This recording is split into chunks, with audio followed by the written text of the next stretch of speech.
నా ప్రభువు రక్షకుడైన యేసుక్రీస్తు వారి శ్రేష్టమైన నామములో మీ అందరికీ శుభవందనాలు తెలియజేస్తా ఉన్నాను. కాబట్టి గడిచిన దినాలు మనము ఈ సంవత్సరము మొదలుకొని కూడా మనము బైబిల్ స్టడీలో లాగా ప్రతి ఒక్క అధ్యాయంలో ప్రతి ఒక్క పుస్తకంలో ఏ రీతిగా ఓవర్ వ్యూగా ఉందో ఆ సంగతిని మనం తెలుసుకుంటూ ముందుకు వెళ్తున్నాము. కాబట్టి ఈ రోజుకి మనము జ్ఞాపకం చేసుకుంటే ఈ రోజు మొదటి సమూయేలు మొదటి 10 అధ్యాయాలు నేను లైవ్ ద్వారా మీతో పంచుకొని ఉన్నాను. కాబట్టి ఈరోజు 11 నుంచి 15 అధ్యాయాల దాకా ముందుగా ఈ వీడియోలో మాట్లాడతాను. దాని తర్వాత ఇంకొక వీడియోలో 16 నుంచి 20 అధ్యాయాలు అలాగా విడివిడిగా మాట్లాడుకోవడానికి ఇష్టపడదాము. కాబట్టి ఒక్కోసారి నెట్ ప్రాబ్లం ద్వారా నేను వీడియో కంటిన్యూ చేయలేకపోతాను. కాబట్టి ఇది రికార్డ్ చేసి మీ దగ్గరికి తీసుకురావాలని ఆశపడుతూ ఉన్నాను. కాబట్టి ఈ రోజు మనం జ్ఞాపకం చేసుకుందాము. మొదటి సమూయేలు 11 నుంచి 15 అధ్యాయాల వరకు మనము ధ్యానించబోతా ఉన్నాం.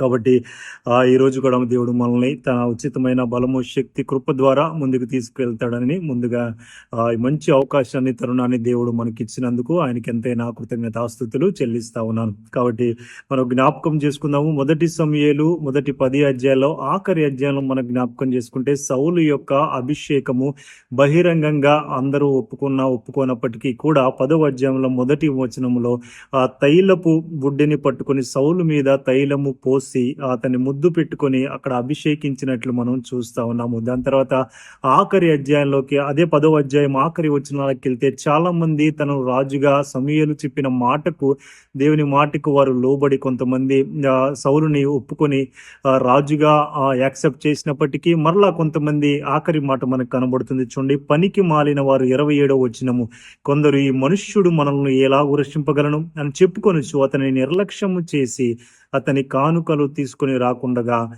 అతడు చెవిటి వాడైనట్టు ఊరకుండెను అనే మాట మనకు కనబడుతుంది. సమూయేలు చెప్పి అభిషేకించినప్పటికీ కూడా కొంతమంది సౌలుని రాజుగా ఒప్పుకొని జనం కూడా ఇక్కడ ఉన్నారు అనే విషయం మనకి ఇక్కడ కనబడుతూ ఉంది. కాబట్టి మొట్టమొదటిగా మనం జ్ఞాపకం చేసుకోవాలి. 11వ అధ్యాయానికి వెళ్ళిపోదాము.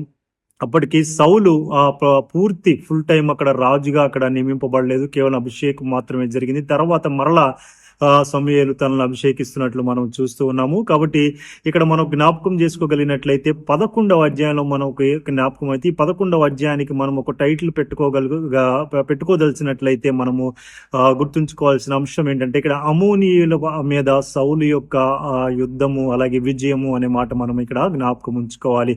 కాబట్టి 11వ అధ్యాయంలో మనము చూసినట్లయితే మొట్టమొదటి మాటగా నాహోషు అనే అమోనీయుడు ఒకడు ఇక్కడికి ఇశ్రాయేలు ప్రజల మీదకి యాబేష్ గిలాదు అనే ప్రాంతము ఇక ప్రజల మీదకి అక్కడ యుద్ధము ప్రకటించినట్లు మనము చూస్తూ ఉన్నాము. కాబట్టి దాని తరువాత ముఖ్యంగా అక్కడ నాహోషు తన ప్రజలతో అక్కడ ఒక నిబంధన చేసినట్లు మనము చూస్తున్నాము. అక్కడ ఒక మొదటి వచనం మనకు కనబడుతుంది. చూడండి, 2వ వచనము, అక్కడ ఇశ్రాయేల్ అందరూ మీదకి నింద తెచ్చినట్లు మీ అందరి కుడి కన్నులను ఊడదీయునని మీతో నేను నిబంధన చేసేదనని అమ్మోనీయుడు ఆయన నాహాషు ఇక్కడ తెలియజేస్తున్నట్లు మనము చూస్తా ఉన్నాము. ఇక్కడ ఆ మాట మనం జ్ఞాపకం ఉంచుకోగలిగినట్లయితే అక్కడ ఇశ్రాయేలు యాబేష్ గిలాదు ప్రజలు అమ్మోనీయుడైన నాహాషుకు భయపడి వారికి సరెండర్ అయిపోతామని అక్కడ జ్ఞాపకం చేసి మరొకసారి అక్కడ నాహాషుతో వారు విన్నపిస్తా ఉన్నారు. ఒక 7 రోజులు మాకు సమయం ఇచ్చినట్లయితే మాలో మేము మాట్లాడుకొని అలాగే మాలో మేము చర్చించుకొని ఎవరు మమ్మల్ని రక్షించేవారు లేని ఎడల మేము మీకు సాగిలపడి మీకు దాసులం అయిపోతాము అనే మాట అక్కడ ఇశ్రాయేలు ప్రజలు యాబేష్ గిలాదు ప్రజలు అక్కడ అమ్మోనీయుడైన నాహాషుతో వారు సెలవిచ్చినట్లు మనము చూస్తా ఉన్నాము. ఈ వార్త ఆ మాట పలికి ఈ వార్త పశువులు అక్కడ పశువులు కాచుకుని మరలా తిరిగి వస్తున్న సౌలుతో ఈ సౌలు చెవిన ఈ మాట పడినట్లు మనము చూస్తున్నాము. కాబట్టి అక్కడ అదే మాట మనకు కనబడుతుంది. చూడండి, 6వ వచనంలో సౌలు ఆ వర్తమానము వినగానే దేవుని ఆత్మ అతని మీదకు బలముగా వచ్చెను అనే మాట మనకి ఇక్కడ కనబడుతుంది. కాబట్టి ఆ నోట ఈ నోట పలికి ఇది సౌలు చెవికి మాట వినపడినప్పుడు సౌలు అక్కడ దేవుని ఆత్మ సౌలు మీద బలముగా వచ్చెను గనుక అక్కడ సౌలు బహు కోపాద్రిక్తుడై చాలా కోపము కలిగిన వ్యక్తి అయ్యి నా ప్రజల మీదకి అమ్మోనీయులు రావటం ఏంటని అక్కడ సౌలు యొక్క విరోచితత్వము ఇక్కడ మనకి కనబడుతుంది. మనము ఇక్కడ జ్ఞాపకము చేసుకోవాలి. దాని తర్వాత సౌలుకి మాట వినపడిన తర్వాత సౌలు వారి మీదకి యుద్ధము ప్రకటించినట్లు మనము చూస్తా ఉన్నాము. అక్కడ ఒక మంచి మాట మనకు కనబడుతుంది. చూడండి, 8వ వచనము, అతడు బెజెకులో వారిని లెక్క పెట్టగా ఇశ్రాయేలు వారు 3,00,000 మందియు, యోధావారు 30,000 మందియు అయ్యిరి అనే మాట మనకి అక్కడ కనబడతా ఉంది. అలాగే ఇంకొక మాట వారికి తెలియజేసి పంపిస్తా ఉన్నాడు 9వ వచనంలో, రేపు మధ్యాహ్నం లోపు ఇశ్రాయేల్ ఆ ప్రజలని, యాబేష్ గిలాదులోని ప్రజలను నేను కాపాడుతానని సౌలు అక్కడ మాట ఇచ్చి వారి దూతలను ఇచ్చి పంపించినట్లు మనము చూస్తా ఉన్నాము. దాని తర్వాత అక్కడ జ్ఞాపకం చేసిన అదే ఆ మాటకు అనుగుణంగా 11వ వచనంలో అక్కడ సౌలు అక్కడ వారందరినీ కూడా మధ్యాహ్నములోగా అమోనీయుల్ని అక్కడ సంహరించినట్లు మనము చూస్తూ ఉన్నాము. ఇక్కడ సౌలు మొట్టమొదటి యొక్క విజయం అనండి, అలాగే సౌలు రాజుగా చేయబడిన తరువాత ఇక్కడ సౌలు యొక్క విరోచితత్వము ప్రజలు చూస్తూ ఉన్నారు. అలాగే అక్కడ ముఖ్యంగా మనం దీనిలో మనం ఆత్మీయ కోణంలో అర్థం చేసుకున్న ఒకే ఒక సంగతి ఏంటంటే, అక్కడ సౌలు మీదకి దేవుని ఆత్మ కుమ్మరింపబడింది అనే విషయం మనం జ్ఞాపకం ఉంచుకోవాలి. ఎప్పుడైతే ఆ దేవుని ఆత్మ సౌలు మీద కుమ్మరింపబడిందో అప్పుడు సౌలు అక్కడ బహుబలము పొంది బహుశక్తిమంతుడయ్యి అక్కడ ఆ విషయాన్ని చేసినట్లు. ఒక మంచి విషయం ఎక్కడంటే, ఒక కాడి ఎద్దుల్ని, అంటే ఒక కాడికి 2 ఎద్దులు ఉంటాయి, ఆ 2 ఎద్దులను కూడా అక్కడ చీల్చివేసి మొత్తము సంహరించి తను ఆ పరిసర ప్రాంత ప్రజలందరికీ విస్తరింపజేసినట్లు అక్కడ అక్కడ కనబడుతుంది. అక్కడ సౌలు యొక్క విరోచితత్వము, అలాగే అక్కడ తను రాజు యొక్క అక్కడ విరోచిత్వం మనకు అక్కడ కనబడుతుంది తేటతెల్లగా. అది చూసి ఆ ప్రజలు భయపడినప్పటికీ కూడా అక్కడ సౌలు వారందరినీ కూడా సంహరించినట్లు మనం అక్కడ చూస్తూ ఉన్నాము. కాబట్టి ఇదే 11వ అధ్యాయంలో మనకి తేటతెల్లగా కనబడుతూ ఉంది. కాబట్టి ఇక్కడ మనం ఒక విషయాన్ని జ్ఞాపకం ఉంచుకోవాలి. ఆఖరి వచనాల్లోకి వస్తే 11వ అధ్యాయము ఆఖరి వచనాల్లోకి వస్తే ఇక్కడ 14వ వచనం చదువు. మనము గిల్గాలునకు వెళ్ళి రాజ్య పరిపాలన పద్ధతిని మరలా స్థాపించుకుందాము రండని చెప్పి సమూయేలు జనులను పిలువగా జనులందరూ గిల్గాలునకు వచ్చి గిల్గాలులో యెహోవా సన్నిధిని సమాధాన బలులను అర్పించి యెహోవా సన్నిధిని సౌలునకు పట్టాభిషేకము చేసిరి. కాబట్టి అక్కడ మరలా పట్టాభిషేకము సౌలుకి, ఎందుకంటే మొట్టమొదటి విజయము సాధించిన తర్వాత చాలా మంది ప్రజలు సౌలుని అక్కడ మరలా తిరిగి అక్కడ రాజుగా వారు అంగీకరించినట్లు మనం చూస్తున్నాం. మరొకసారి పాత నిబంధన కాలంలో ప్రతిసారి కూడా మనం ఆది కాండం నుంచి చూసినప్పుడు కూడా దేవుడు ఒక యుద్ధములో ఇశ్రాయేలు ప్రజలకి గాని వారి జీవితాల్లో కానీ ఏదైనా ఒక ఆశ్చర్యక్రియ, ఒక యుద్ధంలో విజయము సాధించిన తర్వాత అందరూ కూడా దేవునికి ఒక బలిపీఠాన్ని ఏర్పరచటము, అలాగే ఆ బలి బయటము ఎదుట దేవునికి సాగిలపడి బలులు అర్పించటము ఆనవాయితీగా వస్తున్న సంగతి మనకి కనబడుతుంది. ఇక్కడ అదే రీతిగా కూడా ఇక్కడ ఆ ప్రజలందరూ కూడా ఇశ్రాయేలు ప్రజలకు అక్కడ గిల్గాలునకు వచ్చి అక్కడ యెహోవా సన్నిధిని సమాధాన బలులు అక్కడ అర్పించినట్లు మనము చూస్తున్నాము. అది కృతజ్ఞతకి అది మాదిరిగా, అది ఒక సూచనగా మనకి అక్కడ కనబడుతుంది. కాబట్టి 11వ అధ్యాయం చాలా తక్కువ వచనాలు ఉన్నవి.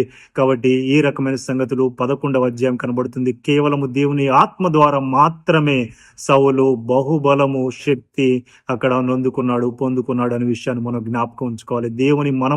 మనం బలహీనలు అయినప్పటికీ కూడా దేవుని ఆత్మచేత నింపబడినప్పుడు ఖచ్చితంగా మనము బహు బలవంతులముగా దేవుడు తీర్చిదిద్దగలడు అనే విషయం మనకి ఇక్కడ 11వ అధ్యాయం ద్వారా మనకి తేటతెల్లగా అర్థమవుతుంది అనే విషయాన్ని మనము గుర్తుంచుకోవాలి. 12వ అధ్యాయంలో చూసుకోగలిగితే 12వ అధ్యాయంలో మనకి ఒక సంగతి మనకి క్లియర్ గా కనబడుతుంది. ఇక్కడ 12వ అధ్యాయంలో సమూయేలు యొక్క సాక్ష్యం అనండి, సమూయేలు యొక్క సేవా జీవితం అనండి, ఇక్కడ మనకి సమూయేలు యొక్క సేవా జీవితం మనకి ఇక్కడ కనబడుతుంది. ఒక సాక్ష్యం అనే చెప్పాలి, ఎందుకంటే సమూయేలు ఇక్కడ మనం మాట్లాడుతూ 12వ అధ్యాయంలో మొట్టమొదటి వచనం మనం చదివితే ఆ మాట మనకి క్లియర్ గా అర్థమవుతుంది. సరిగ్గా చదువుదాం చూడండి. అప్పుడు సమూయేలు ఇశ్రాయేలు అందరితో ఇట్లా, నేను ఆలకించుడి, మీరు నాతో చెప్పిన మాట అంగీకరించి మీ మీద ఒకరిని రాజుగా నియమించినాను కదా. కాబట్టి గడిచిన సంగతులన్నీ కూడా సమూయేలు జ్ఞాపకము చేస్తున్నాడు. తన సేవా దినముల్లో, తన సంవత్సరాల్లో గడిచిన కాలమంతటా నేను చేసిన ప్రతి ఒక్కటి కూడా మీ ముందు ఏ రీతిగా ఉన్నది అనేది సమూయేలు మరలా తిరిగి ఆ ప్రజల ముందు, ఇశ్రాయేలు ప్రజల ముందు అడుగుతున్న సందర్భం మనకి ఇక్కడ కనబడుతుంది. సాక్ష్యాన్ని వెలబుచ్చుకున్నట్లు మనకి ఇక్కడ కనబడుతుంది. అదే సంగతి మనకి ఇక్కడ కనబడుతూ ఉంది చూడండి. కాబట్టి ఇదిగో నేనున్నాను, నేను ఎవని యొద్దనైనా తీసుకుంటున్నా, అలాగే ఎవని గార్ధబొమ్మనైనా పట్టుకుంటున్నా. గార్ధబొమ్మ అంటే గాడిద అనే విషయాన్ని మనం జ్ఞాపకం ఉంచుకోవాలి. ఎవనైనా అన్యాయం చేశానా, అలాగే ఎవరైనా బాధ పెట్టానా, అలాగే న్యాయము నాకు ఒకడు పడకుండా ఎవరినైనా ఎద్దునైనా లంచము పుచ్చుకున్నానా, అలాగే అలాగ చేసినడలా యెహోవా సన్నిధి ఆయన అభిషేకము చేయించిన వాని ఎదుట అనే మాటలు ఇక్కడ మనకి కనబడుతా ఉంది. నీవు మాకు ఏ అన్యాయమును ఏ బాధైనను చేయలేదు అని ఇక్కడ మరలా తిరిగి ఇశ్రాయేలు ప్రజలు ఆ సమూయేలుతో మాట్లాడుతున్నట్లు మనం చూస్తాను. సమూయేలు జ్ఞాపకం చేస్తాను, ఏదైనా మీ మీద లంచం పుంజుకున్నానా, ఏదైనా మీకు విరోధంగా ఏదైనా నేను క్రియ చేసి ఉన్నానా, నా ద్వారా మీకు ఏమైనా ఇబ్బంది కలిగిందా అని సమూయేలు ప్రతిదీ కూడా గుచ్చి వారిని ఇశ్రాయేలు ప్రజలను అడిగినప్పుడు మరలా తిరిగి వారు, లేదు సమూయేలు, మాకు ఎటువంటి అపరాధము చేయలేదు, ఎటువంటి ద్రోహము మీరు చేయలేదు అని మరలా మా ఎడల మీరు ఎటువంటి కీడు కూడా ఎటువంటిది చేయలేదని చెప్పి మరలా ఇశ్రాయేలు ప్రజలు సమూయేలు దగ్గర మాట్లాడుతున్న సందర్భం మనకి ఇక్కడ కనబడుతుంది. అలాగే సమూయేలు ఇంకా కాస్త ముందుకు వెళ్తూ ఇక్కడ గడిచిన ఇశ్రాయేలు ప్రజల మీద మీ యొక్క ఐగుప్తులో నుంచి దేవుడు మిమ్మల్ని ఏ రీతిగా బయటకు తీసుకొచ్చాడు, మీ పితరులను ఏ రీతిగా తీసుకొచ్చాడు, అలాగే మోషేను అహరోనులు ఏర్పాటు చేసుకొని అలాగే ఐగుప్తులో 40 సంవత్సరములు అరణ్య మార్గంలో కూడా దేవుడు మిమ్మల్ని ఏ రీతిగా విడిపించాడు అనే సంగతులన్నీ కూడా ఇక్కడ సమూయేలు అక్కడ ప్రస్తావిస్తున్నట్లు మనము చూస్తున్నాము. కాబట్టి తర్వాత యాకోబు యొక్క ప్రస్తావన కూడా ఇక్కడ తెచ్చినట్లు మనము చూస్తూ ఉన్నాము. దాని తర్వాత ఆఖరికి వచ్చేసరికి శత్రువుల చేతిలోంచి అలాగే న్యాయాధిపతుల కాలంలో కూడా సీసరాని అలాగే శత్రువులందరి ఎదుట కూడా ఏ రీతిగా ఇశ్రాయేలు ప్రజలు మిమ్మల్ని రక్షించాడో దేవుడు అనే విషయాలను అక్కడ జ్ఞాపకం చేస్తూ మీ దేవుడైన యెహోవా అని మరొకసారి తనకి ఇశ్రాయేలు ప్రజలకి గుర్తు చేస్తూ మాట్లాడుతున్న సందర్భం 12వ అధ్యాయంలో మనకి ఇక్కడ కనబడుతూ ఉంది. కాబట్టి ఇక్కడికి వచ్చేసరికి మరలా 11వ అధ్యాయాన్ని మనం ఇందాక చదివిన 11వ అధ్యాయాన్ని జ్ఞాపకం చేస్తా ఉన్నాము. కాబట్టి అమ్మోనియేలు రాజైన నాహాషు మీదకి వచ్చినప్పుడు కూడా సమూయేలు రాజును లేవనెత్తుకొని దేవుని ఆత్మచేత నింపుకొని సౌలుని ఆత్మచేత నింపుకొని అక్కడ మిమ్మల్ని వారి మీ శత్రువులు మీ మీదకి రాకుండా మిమ్మల్ని కాపాడిన విధానం కూడా మరొకసారి ఇక్కడ సమూయేలు ఇశ్రాయేలు ప్రజలకి గుర్తు చేస్తున్నట్లు మనము చూస్తా ఉన్నాము. కాబట్టి మీరు అడిగిన నిమిత్తము మీకు రాజుని ఏ రీతిగా అయితే నేను నియమించి ఉన్నానో, మీరు అడిగిన నిమిత్తము దేవుని పరిపాలన కిందకి మీరు ఇష్టపడలేదు, కానీ మాకు న్యాయము తీర్చడానికి ఒక రాజు మాకు కావాలని మీ ప్రజల మేరకు నేను దేవుడైన యెహోవా అని వేడుకున్నప్పుడు తాను దేవుడైన యెహోవా అక్కడ మీకు న్యాయము తీర్చి అక్కడ ఒక రాజును మీకు ఏర్పాటు చేసి ఉన్నాడు అనే విషయాన్ని మరొకసారి జ్ఞాపకం చేస్తూ దీని ద్వారా మీరు దేవుడైన యెహోవా దృష్టికి ఎంత కీడు మీరు చేశారో, కాబట్టి మరలా ఆ ప్రజలకి పశ్చాత్తాపం కలిగజేయడానికి సమూయేలు వారితో ఆ సంగతులు జ్ఞాపకం చేస్తున్నట్లు మనము చూస్తూ ఉన్నాము. కాబట్టి ఇక్కడ 19వ వచనం అదే రీతిగా కనబడుతుంది చూడండి. 12వ అధ్యాయము సమూయేలుతో ఇట్లని రాజును నియమించమని మేము అడుగుట చేత మా పాపములన్నిటినీ మించిన కీడు మేము చేసితిమి అని వారు ఒప్పుకున్నారు అనే సంగతి మనకి ఇక్కడ 12వ అధ్యాయంలో మనకి కనబడుతుంది. కాబట్టి ఇవన్నీ మాట్లాడుతున్నప్పటికీ కూడా సమూయేలు మరలా తిరిగి వారికి సమాధానం తెలియజేస్తున్నాడు. మీరు ఎన్ని పరిస్థితులు కూడా దేవుడు మిమ్మల్ని విడిపించినప్పటికీ కూడా మరలా మీరు సొంత రాజును అడిగారు, అయినప్పటికీ కూడా దేవుడు మీ మాట విని మీకు రాజును ఏర్పాటు చేసి ఉన్నారు. కాబట్టి మీరు మరలా తిరిగి బయలుదేవతల్ని అలాగే ఎటువంటి దేవతలకి మీరు మొక్కకుండా మీరు దేవుడైన యెహోవాను మాత్రమే మీరు పూజించాలి, మీరు ఆరాధించాలి, కీర్తించాలి అని అక్కడ సమూయేలు ప్రస్తావిస్తూ ఇక్కడ ఆయన మీ కొరకు మంచి మాట మనకి జ్ఞాపకం చేస్తాడు. 24వ వచనం మనకి జ్ఞాపకం అవుతా ఉంది. ఆయన మీ కొరకు ఎన్ని గొప్ప కార్యములను చేసెనో అది మీరు తలంచుకొని మీరు యెహోవా యందు భయభక్తులు కలిగి నిష్కపటులై పూర్ణ హృదయముతో ఆయనను సేవించుట ఆవశ్యకము. మీరు కీడు చేయువారైతే తప్పకుండా మీరును మీ రాజును నాశనమగుదురు అనే ప్రవచన వాక్యముగా ఇక్కడ సమూయేలు మరలా ఇశ్రాయేలు ప్రజలను ఉద్దేశించి మాట్లాడుతూ ఉన్నారు.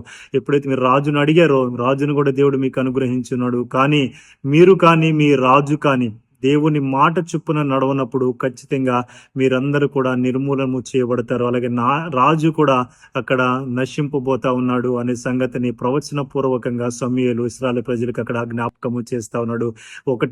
పదే మరలా జ్ఞాపకం చేస్తున్నాడు. మీ దేవుడైన యెహోవా ఆజ్ఞలను కట్టడలను అనుసరించి గైకొని మీరు ఎప్పుడైతే మీరు నివసిస్తారో, మీరు ఆ మార్గంలో నడుస్తారు, అప్పుడు మాత్రమే మీరు దేవునికి కీడు చేయని వారే ఉంటారు.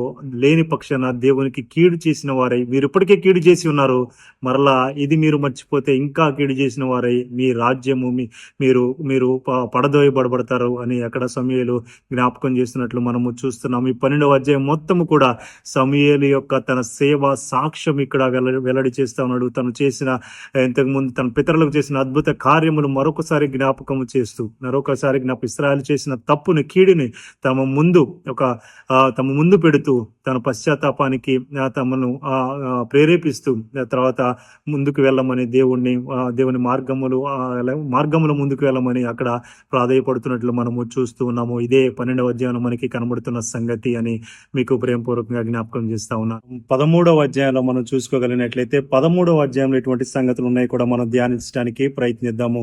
ఇక్కడ 13వ అధ్యాయంలో మనం చూసినట్లయితే ఇక్కడ సౌలు ఇక్కడ జ్ఞాపకం చేసుకోవాలి. మొట్టమొదటి మాటగా సౌలు 30 ఏండ్ల వాడై ఏలన ఆరంభించెను అని మాటలు కనబడతా ఉంది. తర్వాత 2వ వచనం చూసుకుంటే ఇశ్రాయేలులో 3,000 మందిని ఏర్పరచుకొనెను. కాబట్టి ఇక్కడ సౌలుతో పాటు 2,000 మంది అక్కడ మిక్మషులో బేతేలు కొండలోని సౌలు వద్ద ఉంటే అక్కడ 1000 మందిని యోనాతాను, ఇక్కడ సౌలు కుమారుడైన యోనాతాను దగ్గర 1000 మందిని ఉంచుకున్నాడు. అలాగే 2,000 మంది అలాగే సౌలు దగ్గర ఉన్నట్లు మనము చూస్తున్నాము. అక్కడ దాని తర్వాత ఇక్కడ మనం 3వ వచనంలో చూసుకుంటే యోనాతాను గెబానులో ఉన్న ఫిలిస్తీన్ల దండును అక్కడ హతము చేసినట్లు మనము చూస్తున్నాము. యోనాతాను తర్వాత అధ్యాయంలో మనకి కనబడబోతా ఉన్నాడు. చాలా విరోచితమైన విశ్వాసం కలిగి 14వ అధ్యాయంలో పోరాటం చేయటం మనం చూస్తా ఉన్నాము. కాబట్టి యోనాతాను ఇక్కడ ఫిలిస్తీన్లను అక్కడ హతము చేసినప్పుడు ఆ వార్త మరలా తిరిగి ఫిలిస్తీన్లకి తెలియబడినప్పుడు, అలాగా ఇది చాలా గొప్ప సంగతి అని అక్కడ సౌలు కూడా ఒక బాకా వేసి మరి అక్కడ సమస్త ప్రజలకు అక్కడ తెలియజేసినట్లు మనం చూస్తున్నాం. ఇదే సంగతి ఫిలిస్తీన్లు తెలుసుకొని దాని తర్వాత వారు 5వ వచనంలో ఫిలిస్తీన్లు ఇశ్రాయేలుతో యుద్ధము చేయడానికి అక్కడ 30,000 రథములను, 6,000 గుర్రపు రౌతులను, సముద్రపు 2 ఇసుక రేణువులంత విస్తారమైన జన సమూహంతో అక్కడ ఇశ్రాయేల్ ప్రజల మీదకి కూడి వచ్చినట్లు మనము చూస్తా ఉన్నాము. కాబట్టి ఇది 5వ వచనంలో మనకి ఇక్కడ కనబడుతూ ఉంది.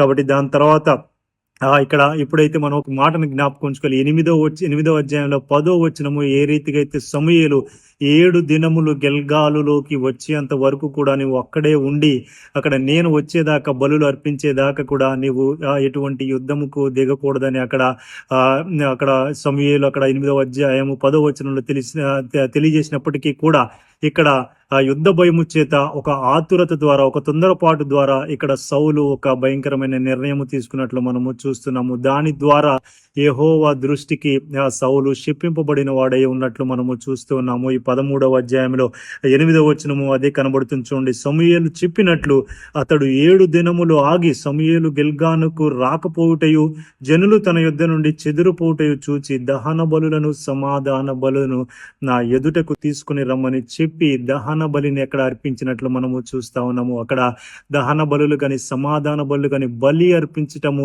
యాజకుని యొక్క కర్తవ్యం, యాజకుని యొక్క బాధ్యత ఉన్నది. కాబట్టి అక్కడ సమూయేలు ఇక్కడ యాజకుని యొక్క స్థానంలో ఉన్నాడు. కాబట్టి సమూయేలు అది తెలియజేసినప్పటికీ కూడా ఒక యుద్ధ భయము చేత దేవుని మీద ఆధారపడకుండా అక్కడ సౌలు సొంతగా తను నిర్ణయం తీసుకుని అక్కడ దహన బలి ఏర్పాటు చేసినట్లు మనం చూస్తున్నాము. దాని నిమిత్తము సౌలు ఇక్కడ శపింపబడిన వాడయి అక్కడ సమూయేలు తిరిగి వచ్చినప్పుడు సౌలు ఏం చేశావు, నువ్వు దేవుని మాటను ధిక్కరించి నా మాటను ధిక్కరించిన నీ రాజ్యము ఎక్కువ కాలము నిలవదు, దేవుడు నీ స్థానములో ఇంకొక రాజుని దేవుడు ఏర్పరచుకోబోతా ఉన్నాడని ఒక ప్రవచన రూపంగా అక్కడ తెలియజేసినట్లు మనము చూస్తా ఉన్నాము.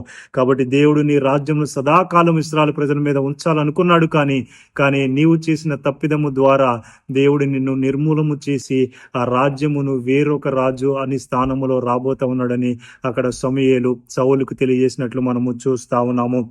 కాబట్టి అదే సంగతులు మనకి ఇక్కడ 13వ అధ్యాయంలో కనబడుతున్నాయి. దాని తర్వాత 15 నుంచి 23 మాటల్లో కూడా సమూయేలు లేచి గిల్గాలు విడిచి బెన్యామీనుల గిబియాకు వచ్చెను. సౌలు తన యుద్ధ జనులను లెక్క పెట్టగా వారు దాదాపు 600 మంది ఉండిరి అన్న మాట కనబడుతుంది. మొట్టమొదటి సౌలు దగ్గర 2,000 మందిని ఉన్నప్పటికీ కూడా ఇక్కడికి వచ్చేసరికి ఆఖరికి 600 మంది ఇక్కడ సౌలు దగ్గర కనబడుతున్న సంగతి మనకి కనబడుతుంది.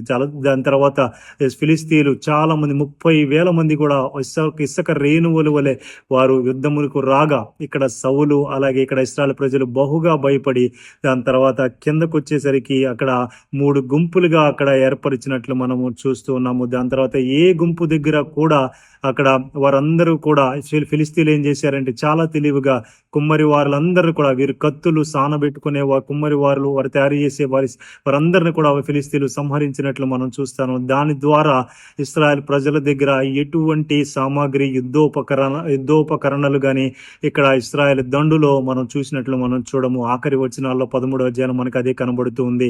కాబట్టి ఏ రీతిగా కేవలము సౌలు దగ్గర అలాగే తన కుమారుడైన యోనాతాను దగ్గర మాత్రమే యుద్ధోపకరణాలు ఉన్నాయి, కానీ మిగతా దండులో ఎవరి దగ్గర కూడా ఏ కత్తులు కానివ్వండి, కటారులు కానివ్వండి, డాళ్ళు కానివ్వండి, యుద్ధోపకరణాలు ఏవి లేనట్లు మనము చూస్తా ఉన్నాము.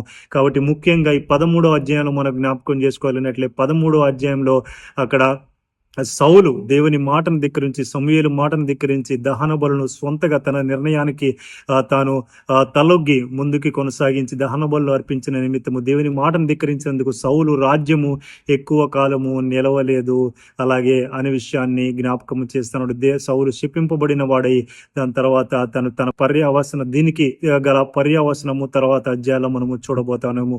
ఇక్కడ 13వ అధ్యాయంలో యుద్ధము ఇక్కడ చేయవలసిన పరిస్థితి వచ్చింది. 14వ అధ్యాయాలకు వచ్చేసరికి మనము యోనాతాను ఎలాగ విశ్వాసము కలిగి ఆ యుద్ధాన్ని ముందుకు కొనసాగించిన సందర్భము మనము 14వ అధ్యాయంలో చూడబోతా ఉన్నామని మీకు జ్ఞాపకం చేస్తా ఉన్నాం. మనం ఇక్కడ 14వ అధ్యాయం మనం ఒకసారి చూసుకోగలిగినట్లయితే 14వ అధ్యాయంలో 13వ అధ్యాయంలో ఏ రీతిగా అయితే అక్కడ 13వ అధ్యాయంలో ఆఖరి వచనాల్లో మనం చూసాము, గొప్ప సమూహము ఫిలిస్తీయులైన సమూహము ఇశ్రాయేలు ప్రజలు సౌలు మీదకి అక్కడ యుద్ధానికి వచ్చినట్లు మనము చూస్తున్నాము. అక్కడ ఆఖరి వచనాల్లో మనకి ఆ రీతిగా కనబడుతుంది. కాబట్టి ఇటువంటి పరిస్థితిలో 14వ అధ్యాయంలో మనకి సౌలు కుమారుడైన యోనాతాను ఒక విశ్వాస వీరుడుగా దేవుని మీద విశ్వాసముతో నమ్మకత్వంతో ముందుకెళ్తున్న సంఘటన మనకి ఇక్కడ కనబడుతుంది. కాబట్టి 14వ అధ్యాయము మొదటి వచనాలు మనం ఒకసారి చూసినట్లయితే, ఆ దినము సౌలు కుమారుడైన యోనాతాను తన తండ్రితో ఏమీ చెప్పక తన ఆయుధములను మోయు పడుచువానిని పిలిచి అతనున్న ఫిలిస్తీన్ల దండు కావలికి హతము చేయదమని పోదుము రండని ఇక్కడ తెలియజేసినట్లు మనం చూస్తున్నాం. ఇశ్రాయేలు ఇంకా ఫిలిస్తీన్ల ఒత్తిడిలోనే కనబడుతుంది. అలాగే సౌలు నాయకత్వం కూడా ఇక్కడ బలహీనంగా కనిపిస్తున్న పరిస్థితి మనకి 14వ అధ్యాయంలో కనబడుతుంది.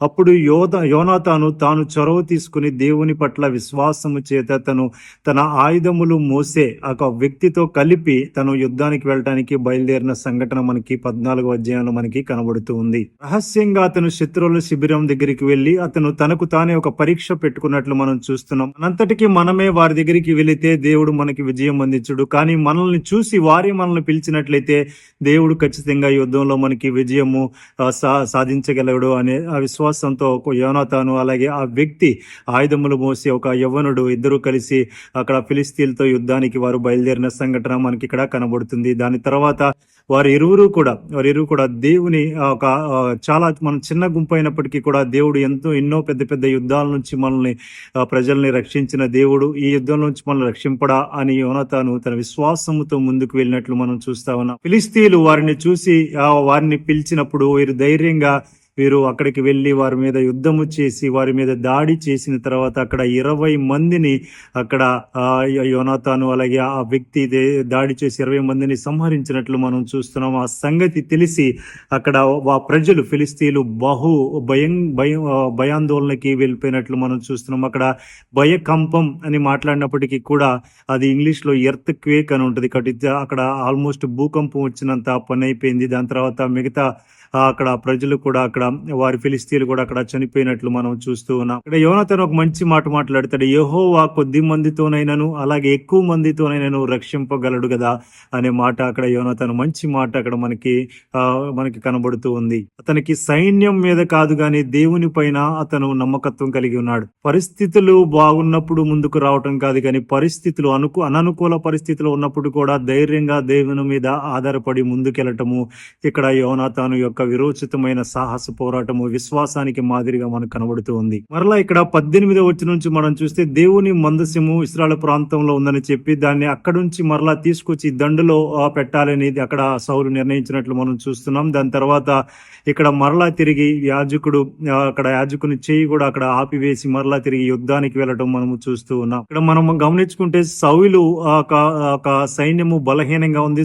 సౌలు దేవుని మీద ఆధారపడలేదు, కానీ తన సొంత ఆలోచన ప్రకారమే ఇక్కడ ముందుకు కొనసాగుతున్నట్లు అతని నిర్ణయాల్లో స్థిరత్వము కనపట్లేదు. అలాగే మరలా 14వ అధ్యాయము 24 నుంచి 35లో ఉన్న సంఘటనలు మనం జ్ఞాపకం చేసుకుంటే సౌలు ఒక మూర్ఖ ప్రకటన చేస్తాడు, మూర్ఖమైన ఒక ప్రతిజ్ఞ చేసినట్లు మనం చూస్తున్నాం. ఎప్పుడైతే మనం ఈ సైన్యంలో యుద్ధంలో గెలిచేంత వరకు కూడా మనం పోరాడి గెలిచేంత వరకు కూడా ఎవరు ఆహారము తినకూడదని సౌలు ఒక ప్రతిజ్ఞ ఒక ఆజ్ఞ ఇచ్చినట్లు మనం చూస్తూ ఉన్నాం. అది యోనాతాను ఆ మాట ఆజ్ఞ వినప్పటికీ కూడా అక్కడ దారి మార్గంలో యోనాతానికి ఒక తేనె కనపడినప్పుడు అక్కడ అలసట చెందిన యోనాతాను అక్కడ సౌలు చేసిన ప్రతిజ్ఞ ఆజ్ఞ తెలియని పక్షాన అతను ఒక కర్రను చాపి అక్కడ తేనెను కొంచెం తిన్నట్లు మనం చూస్తున్నాము. దాని తర్వాత యోనాతాను చేసిన పనికి సౌలు తర్వాత తనను శిక్షించటానికి కూడా సిద్ధమైనట్లు మనకి కనబడుతూ ఉంది. సౌలు ఇక్కడ ప్రజలకు భారంగా కనబడుతున్నాడు, కానీ సౌలు ఇక్కడ వారిని భోజనము చేయొద్దు అనే మాటకి సౌలు ఇక్కడ వారి ప్రజల పట్ల భారంగా కనబడుతున్నాడు, కానీ అక్కడ ప్రజలకి సహాయము చేసిన నాయకుడిలాగా రాజులాగా అక్కడ కనపడలేదు. కాబట్టి అతని ఆలోచనలు కూడా స్థిరత్వము ఇక్కడ కనపడిన పరిస్థితి మనకి కనబడుతూ ఉంది. కాబట్టి యుద్ధము ఆఖరికి వచ్చే సమయానికి ఫిలిస్తీన్లో వారు హతము చేసిన ప్రతి బలి పశువులను కానివ్వండి, వారి యొక్క సంపదలో పశువులు కానివ్వండి, వారందరూ కూడా రక్తముతోనే వాటిని వారు బాగా అలసిపోయి బడలిపోయి వారు రక్తముతోనే వాటిని భుజించిన సంఘటన మనం ఇక్కడ చూస్తున్నాం. దాని తర్వాత సౌలు బాగా కోపాద్రిక్తుడై కాబట్టి ఎవరు ఈ సంగతి అంతా చేశారు, దీనికి కారణం ఏంటి, కాబట్టి దీని ద్వారా ఈ రకమైన పరిస్థితి మనకు నెలకొందని, దాని తర్వాత ఎవరు దేవుని దృష్టికి అలాగే నా ఆజ్ఞ ప్రకారము నడవలేదు, ఎవరైతే భోజనం చేస్తున్నారో వారందరినీ ఎవరెవరని చెప్పి అక్కడ చీట్లు వేసినట్లు కూడా మనం చూస్తా ఉన్నాం. అలాగే ఇశ్రాయేలు ప్రజలు అలాగే అక్కడ యోనాతాను అలాగే అక్కడ సౌలు మీద కూడా చీట్లు వేసినట్లు మనం చూస్తున్నాం. చివరికి ఇశ్రాయేలు ప్రజల మీద ఇశ్రాయేలు ప్రజలు తప్పించుకున్న సంఘటన మనకి అక్కడ కనబడుతుంది. దాని తర్వాత ఇద్దరు మాత్రమే మిగిలారు, సౌలు అలాగే యోనాతాను మిగిలి ఉన్నాడు. దాని తర్వాత మరలా చీట్లు వేసిన తర్వాత యోనాతాను పేరు వచ్చింది. కాబట్టి తర్వాత యోనాతాన్ని సౌలు అడిగినప్పుడు ఎందు నిమిత్తము నీవు పని చేసినావు, నేను చెప్పిన ఆజ్ఞ నువ్వు పాటించలేదన్న తర్వాత ఖచ్చితంగా అక్కడ మూర్ఖపు ప్రమాణం ముందే చేసి ఉన్నాడు. ఎవరైతే ఆహారము భుజిస్తారో వారికి మరణ శిక్ష అనేది సౌలు ప్రకటించున్నాడు. కాబట్టి ఇక్కడ అదే సంఘటన తన కుమారుడైన యోనాతాను కూడా మరణ శిక్షణ వేయడానికి కూడా సౌలు అక్కడ వెనక తీయని పరిస్థితి మనం ఇక్కడ చూస్తూ ఉన్నాం. కాబట్టి 14వ అధ్యాయానికి వచ్చేసరికి దాని తర్వాత జనులందరూ కూడి మమ్మల్ని రక్షించిన యోనాతాను, ఈ యుద్ధంలో మనకి విజయం సాధించిన యోనాతాను చనిపోవటానికి వీల్లేదు అని అక్కడ వారు తీర్మానం చేసుకుని దాని తర్వాత యోనాతానుని రక్షించినట్లు మనం ఇక్కడ చూడగలుగుతాం. యోనాతాను తెలియక తేనె తాగి ఉన్నాడు కాబట్టి ఆ సంగతి యోనాతానుకు తెలియదు, అయినా సరే సౌలు అక్కడ ఒప్పుకొని పరిస్థితి మనకి ఇక్కడ కనబడుతుంది. కాబట్టి సౌలు రాజైన సౌలులో ఎన్నో అమరికలు అలాగే అరమరికలు అందాము, కాబట్టి ఎన్నో పొరపాట్లు అలాగే స్థిరత్వం లేని పరిపాలన మనకి ఇక్కడ కనబడుతుంది. అక్కడ అలాగే మనం ఇక్కడ జ్ఞాపకం చేసుకోగలిగినట్లయితే అక్కడ సైన్యము బలహీన పరిస్థితిలో ఉన్నప్పుడు వారిని బలపరిచేది పోయి ఇక్కడ ఇతరుల మీద ఆధారపడే పరిస్థితి కనబడుతుంది. కేవలం సౌలు ఇక్కడ తన సొంత ఆలోచనలు తన రాజరికం మీద ఆధారపడుతున్నాడు, కానీ దేవుని మీద ఆధారపడని పరిస్థితి కనబడుతుంది. అలాగే తన కుమారుడు ఏ రీతిగా అయితే దేవుని మీద ఆధారపడుతున్నాడు, దేవుని ఆలోచనల మీద తన విశ్వాసం కలిగి ముందుకు వెళ్ళిన పరిస్థితి మనకి ఇక్కడ కనబడుతుంది. కాబట్టి 14వ అధ్యాయంలో చాలా శ్రేష్టమైన సంగతులు మనకు కనబడుతున్నాయి. స్వయాన దేవుడు ప్రజలు ఏర్పరిచిన రాజు అలాగే దేవుని ఆత్మ సౌలు మీద ఉంటున్నప్పుడు సౌలు ప్రవర్తించాల్సిన రీతిగాను అలాగే దేవుని భయంతో సౌలు అక్కడ ప్రవర్తించకుండా దేవుని ఆలోచనకి విరుద్ధంగా తన మానవ ఆలోచనలకి ఎక్కువ ప్రాధాన్యత ప్రిఫరెన్స్ ఇస్తూ ముందుకు కొనసాగించిన క్రమంలో అక్కడ యోనాతాను కూడా అక్కడ ఫిలిస్తీన్ల మీద మంచి విజయాన్ని అక్కడ సాధించినట్లు మనము చూస్తూ ఉన్నాం. కాబట్టి దాని తర్వాత ఇంకా సంగతి ఏంటి, ఆఖరికి వచ్చేసరికి ఎప్పుడైతే సౌలు ఈ సంగతి ఫిలిస్తీన్ల మీద విజయానికి వచ్చినాడో దాని తర్వాత సౌలు ఎవరి మీదకైతే వెళ్తున్నాడో, ఏ ప్రజల మీదకైతే ఏ తెగల ప్రజల మీదకి అయితే యుద్ధానికి వెళ్తున్నాడో ప్రతి నిత్యం కూడా దేవుడు వారికి విజయాన్ని చేకూర్చినట్లు మనము చూస్తా ఉన్నాం. అలాగే ఆఖరి వచనాల్లో మనకు కనబడుతుంది సౌలు యొక్క కుమారులు కుమార్తెల పేర్లు మనకి ఇక్కడ కనబడుతున్నాయి. కాబట్టి ఆఖరి మాటలు సౌలునకు పుట్టిన కుమారుల పేర్లు ఏమనగా యోనాతాను, ఇష్వి, మిల్కీ, షువా అనేవారు. అలాగే అతనికి 2 కుమార్తెలు కూడా ఉన్నారు. వారి పేర్లు ఏమనగా మేరబు, అలాగే చిన్నదాని పేరు మీకాలు అనే సంగతి మనకి ఇక్కడ కనబడుతుంది. దాని తర్వాత దావీదు మీకాలుని వివాహం చేసుకోవటము, ఆ సంగతి అంతా మనకి తర్వాత అధ్యాయాల్లో మనకి కనబడుతుంది. ముందుగా మేరబుని వివాహము చేసి దావీదుని అల్లునిగా చేసుకోవాలని కోరుకుంటాడు. కానీ దాని తర్వాత మరలా తిరిగి అది కుదరినప్పుడు మరలా తిరిగి మీకాలు తనను దావీదును ప్రేమించింది. దాని తర్వాత దావీదు మీకాలు ఒకటవటం మనం చూస్తా ఉన్నాం. ఆ తర్వాత అధ్యాయాల్లో మనకి ఈ రీతిగా కనబడుతుంది. దాని తర్వాత రాబోయే 15వ అధ్యాయంలో ఇటువంటి సంగతులు మనకి ఉన్నాయో మనం ధ్యానించడానికి ప్రయత్నిద్దాం. మనం 15వ అధ్యాయంలో సార్ మనం జ్ఞాపకం చేసుకుంటే 15వ అధ్యాయంలో ఇక్కడ దేవుడు ఒక సౌలుని యొక్క విధేయతను ఇక్కడ పరీక్షిస్తూ ఉన్నట్లు మనం చూసుకోవాలి, మనం ఇక్కడ గమనించగలగాలి. ఎందుకంటే 15వ అధ్యాయంలో సౌలు చాలాసార్లు విధేయత అనేది చాలాసార్లు పూర్తిగా లోబడాలి, దేవుని మాటకు పూర్తిగా లోబడాలి, దేవుని మాటకు పూర్తిగా అంగీకారము తెలిపిన వారమై ఉండాలి. కాబట్టి అర్ధ విధేయత లేదంటే సగము విధేయత, ఒక partial obedience is not full obedience అని అంటారు. కాబట్టి ఎందుకంటే సగము నేను లోబడి ఉన్నానండి దేవుని కంటే, అది జరిగే పని కానీ కాదు. ఒక లోబడితే పూర్తిగా లోబడి ఉండాలి, లేదంటే అసలు లోబడకుండానే ఉండాలి. కాబట్టి ఎందుకు విషయాన్ని జ్ఞాపకం చేస్తా ఉన్నానంటే ఇక్కడ సౌలు పరిస్థితి కూడా, సౌలు యొక్క సిచ్యువేషన్ కూడా ఆ రీతిగానే ఇక్కడ కనబడుతుంది. ఇక్కడ మొట్టమొదటి మాట మనం ఒకసారి చదువుకుందాము. 15వ అధ్యాయము 2వ మాట, సైన్యములకు అధిపతి యెహోవా సెలవిచ్చినదేమనగా, అమాలేకులు ఇశ్రాయేలును చేసినది నాకు జ్ఞాపకమే. వారు ఐగుప్తులో నుండి రాగానే అమాలేకులు వారికి విరోధులై మార్గమందు వారి మీదకి వచ్చిరి కదా అనే మాట మనకి ఇక్కడ కనబడుతుంది. కాబట్టి మొట్టమొదటిగా ఐగుప్తులోంచి బయటికి వచ్చినప్పుడు ఇశ్రాయేలు ప్రజలు మొట్టమొదటిగా యుద్ధము చేయడానికి ఇశ్రాయేలు ప్రజల మీద ఎదురుకి వచ్చింది కేవలము అమాలేకులు అనే మాట మనకి కనబడుతుంది. ఆది కాండములోంచి కూడా మనకి సంగతులు కనబడుతూనే ఉన్నాయి. కాబట్టి అమాలేకులు ఇశ్రాయేలు ప్రజలకి బహు వ్యతిరేకులు, బహు శత్రువులు అనే మాట మనము జ్ఞాపకం ఉంచుకోవాలి. కాబట్టి ఇక్కడ అదే విషయాన్ని సమూయేలు అలాగే సౌలుకి జ్ఞాపకం చేస్తా ఉన్నాడు. సౌలుకి వచ్చి తెలియజేస్తూ, మీరు ఆ అమాలేకుల మీదకి యుద్ధానికి నువ్వు వెళ్ళాలి, అలాగే అక్కడ తన రాజుని అయితే కానివ్వండి, పిల్లల్ని, పసిపిల్లల్ని, లేదు అన్న ఒక స్త్రీల్ని, పురుషుల్ని, అలాగే వారి పశువుల్ని, మందలను, వారి యొక్క ఒంటెలని, అలాగే పశువుల్ని, సంపదను ప్రతీది కూడా నువ్వు నేలమట్టము చేయాలి అని ఇక్కడ సమూయేలు అక్కడ సౌలుకి ఇక్కడ తెలియజేస్తున్నట్లు మనము చూస్తున్నాము. ఇదే రీతిగా అక్కడ 4వ అధ్యాయంలో సౌలు జనులందరినీ పోగు చేసుకొని అక్కడ వారందరినీ లెక్క పెట్టినప్పుడు 2,00,000 మంది యూదావారు, 10,000 మంది ఉండిరి అనే మాట మనకి అక్కడ కనబడుతుంది. కాబట్టి దాని తర్వాత సౌలు అమాలేకులు పట్టణంలోకి వెళ్ళి అందరినీ కూడా సమస్తాన్ని సంహరించినట్లు మనము చూస్తున్నాము. కానీ ఇక్కడ సౌలు చేసిన తప్పిదం ఏంటంటే అక్కడ పశువుల్ని, మందరిని, అన్నిటిని ఏవైతే బలహీనంగా ఉన్నాయో వాటిలన్నిటినీ సంహరించాడు. కానీ అలాగే ఆ అమాలేకులు ఒక రాజుని, అగగు అనే రాజుని అక్కడ ప్రాణముతో పట్టుకొని తీసుకొచ్చి ఉన్నాడు. కానీ తన రాజును కూడా అక్కడ ప్రాణముతో సంహరించకుండా తీసుకొచ్చి ఉన్నాడు. కానీ అక్కడ రాజును కూడా పూర్తిగా సంహరించలేదు. అలాగే బలహీనమైన పశువులన్నిటినీ సంహరించాడు. కానీ అక్కడ తిరిగి అక్కడ బలమైనవి, అలాగే మంచి కొవ్వుతో కలిగిన ఆ జంతువుల్ని, పశువుల్ని అక్కడ సౌలు సంహరించినట్లు మనము చూడట్లేదు అనే విషయాన్ని మనం జ్ఞాపకం ఉంచుకోవాలి. అక్కడ కిందకు వచ్చిన తర్వాత సౌలు జ్ఞాపకం చేస్తున్నాడు, నేను అందరినీ సంహరించాను, ప్రతి ఒక్కరిని నేలమట్టం చేశాను, కానీ ఇక్కడ నా జనులు మాత్రము వాటిని తీసుకొచ్చి ఉన్నారు. అలాగే మరలా సౌలు దాన్ని సమర్థిస్తున్నాడు. కానీ దేవుని మాటకు, సమూయేలు మాటకు అక్కడ పూర్తిగా లోబడిన వాడు కాలేదనే విషయాన్ని మీకు జ్ఞాపకము చేస్తా ఉన్నాను. అక్కడ సమూయేలు అదే విషయం సమూయేలుకు తెలియచి అక్కడ జ్ఞాపకం చేస్తా ఉన్నాడు. 10వ వచనం చూద్దాము. అప్పుడు యెహోవా వాక్కు సమూయేలుకు ప్రత్యక్షమై ఇలాగూ సెలవిచ్చాను. కాబట్టి దేవుడు అక్కడ జ్ఞాపకం చేస్తాను. మరొకసారి సమూయేలుతో మాట్లాడుతూ అక్కడ, నేను సమూయేలుని రాజుగా ఏర్పరిచినందుకు నేను బహుగా దుఃఖిస్తా ఉన్నాను, బహుగా పశ్చాత్తాపడుతూ ఉన్నాను. ఎందుకు సౌలుని నేను రాజుగా ఏర్పరిచానా అని నేను చాలా దుఃఖముతో ఉన్నానని అక్కడ దేవుడైన యెహోవా వాక్కు సమూయేలుకి ప్రత్యక్షమైనట్లు మనం చూస్తా ఉన్నాము.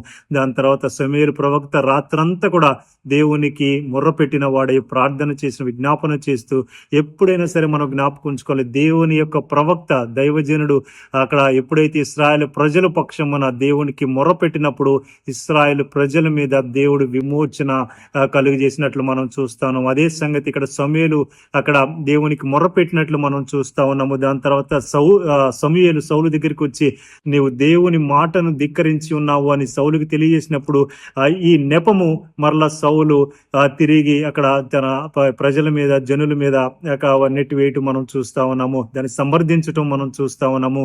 కాబట్టి ఆ సంగతులు మనకి ఇక్కడ 15వ అధ్యాయంలో మనకి కనబడుతుంది. ఒక మంచి మాట మనకు కనబడుతుంది చూడండి. 15వ అధ్యాయం 22వ వచనం మనకు కనబడుతుంది. అందుకు సమూయేలు తాను సెలవిచ్చిన ఆజ్ఞను ఒకడు గైకొనుట వలన యెహోవా సంతోషించినట్లు ఒకడు దహన బలులను అర్పించుట వలన ఆయన సంతోషించున ఆలోచించుము. బలులు అర్పించుట కంటే ఆజ్ఞను గైకొనుటయు పొటేళ్లను కొవ్వు అర్పించుట కంటే మాట వినుటయు శ్రేష్టము. కాబట్టి దేవుడు కోరుకుంటా ఉన్నాడు మనం బలుగులు అర్పించటము కాదు కానీ యెహోవా మాట వినుటవనే బహు శ్రేష్టము అనే మాట మనకి ఇక్కడ కనబడుతుంది. వేలాది పొటేలను నీకు అర్పించుట శ్రేష్టమా, లేదు అంటే దేవుని మాటను ఆయన ఆజ్ఞను గైకొనుట శ్రేష్టమా అని మనం జ్ఞాపకం ఉంచుకుంటే దేవుడు మన పై రూపాన్ని పై భాగాన్ని దేవుడు చూడడు కానీ మన హృదయాన్ని దేవుడు ఏ రీతిగా విరిగి నలిగిన మనస్సే ఆయనకి ఇష్టమైన బలి అని ఏ రీతిగా దేవుడు తెలియజేస్తా ఉన్నాడో. కాబట్టి ఆ రీతిగా మనం ఇక్కడ 22వ వచనంలో మనకి కనబడుతుంది.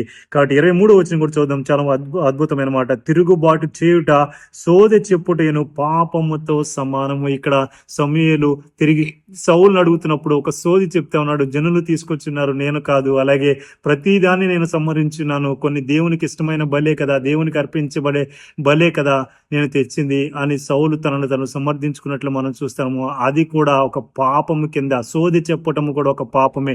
చాలాసార్లు ఒక మాటను వక్రీకరించి ఒక మాటని కల్పించి చెప్పటం కూడా పాపమే అనే విషయాన్ని కూడా ఇక్కడ మనము జ్ఞాపకం ఉంచుకోవాలి. కానీ దాని తర్వాత ఆఖరికి వచ్చేసరికి మనకి అదే సంగతి మనకు కనబడుతున్న తర్వాత సౌలు అక్కడ సమూయేలు దగ్గర పశ్చాత్తపడి దేవుని యొక్క పశ్చాత్తపడి నువ్వు యెహోవా యొద్ద మొరపెట్టి దేవుడు కృప నా మీద కనికరించేలాగా దేవునికి మొరపెట్టమని సమూయేలుతో మాట్లాడుతున్నప్పుడు సమూయేలు మొదట నిరాకరించినప్పటికీ కూడా తర్వాత రెండోసారి సమూయేలు అంగీకరించి దేవుని ఎదుట మొరపెట్టుకున్నట్లు మనము చూస్తూ ఉన్నాము. దాని తర్వాత మరలా సౌలు వెలిపేటప్పుడు ఒక విషయానికి సమూయేలు వెలిపేటప్పుడు తన చెంగును పట్టుకున్న చెంగు అక్కడ వస్త్రపు చెంగు కూడా చినిగిపోయాను అన్న మాట కనబడతా ఉంది. దేనికి సాదృశ్యంగా ఉందంటే సమూయేలు తిరిగి వెళ్ళిపోతున్నప్పుడు సౌలు తిరిగి బతిమిలాడుకుంటా ఉన్నాడు అనే సంగతి మనం ఇక్కడ జ్ఞాపకం ఉంచుకోవాలి. ఎలాగైతే అక్కడ ఆ వస్త్రపు చెంగు చినిగిపోయిందో తన రాజ్యం కూడా ముక్కలైపోయినట్లు మనం చూస్తా ఉన్నాము. కాబట్టి ఆ సంగతి ఇక్కడ మనకి కనబడతా ఉంది. ఇక్కడ ఆఖరి మాటలోకి వచ్చేసరికి తర్వాత మరలి తను విడిచిపెట్టిన రాజుని అగగు అనే రాజుని సమూయేలు తీసుకురండి అని చెప్పి తర్వాత తనను సంహరించినట్లు ఆఖరి వచనాల్లో మనకి ఇక్కడ కనబడుతూ ఉంది. కాబట్టి చాలాసార్లు పూర్తి ఒబీడియన్స్, పూర్తిగా దేవునికి లోబడితే పూర్తిగా లోబడాలి.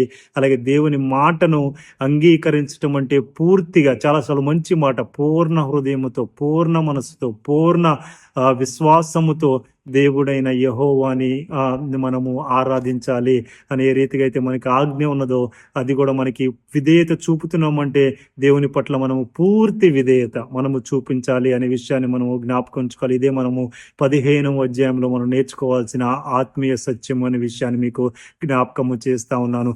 కాబట్టి తర్వాత రాబోయే వీడియోలో 16 నుంచి 20 అధ్యాయాలు కూడా నేను మీకు తెలియజేయడానికి ఇష్టపడతా ఉన్నాను. ఎందుకంటే లైవ్ ఒక్కొక్కసారి ఇంటరప్ట్ అవుతా ఉంది, ఇబ్బంది పెడతా ఉంది. కాబట్టి రికార్డ్ చేసి మీకు నేను ఈ సంగతులు తెలియజేయాలని ఆశపడతా ఉన్నాను. కాబట్టి అందుకే మీకు 11వ అధ్యాయం నుంచి 15వ అధ్యాయం దాకా వీడియో రూపంలో మీ ముందుకు తీసుకురావాలని ఇష్టపడతా ఉన్నాను. కాబట్టి రాబోయే దినాల్లో కూడా దేవుడు మనల్ని ఈ బైబిల్ క్లాసులు ముందుకు కొనసాగిస్తాడని నమ్ముతూ వినుచున్న మీ అందరికీ కూడా ప్రత్యేకమైన ధన్యవాదాలు, శుభాలు తెలియజేస్తాను. దేవుడు మిమ్మల్ని బహుగా దీవించును గాక. ఆమేన్, ఆమేన్.